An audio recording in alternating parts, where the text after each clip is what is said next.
Hello guys, सभी भाई को नमस्कार, राम राम। कैसे हो? एक और वीडियो के साथ। इस घोड़े की बात करें तो इस घोड़े का नाम है ललित।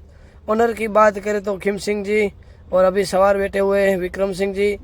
और आने वाली रेस की तैयारी चल रही है और राजस्थान का किंग माना जाता है और आन बान और शान मानी जाती है राजस्थान की।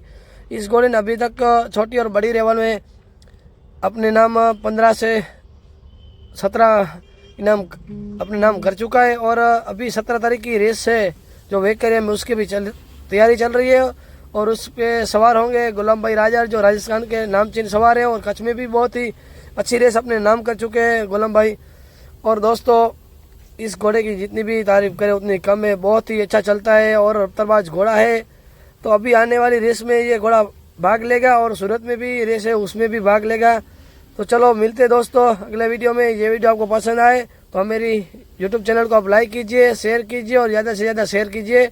धन्यवाद दोस्तों, बने रहना मेरी यूट्यूब चैनल पे दोस्तों।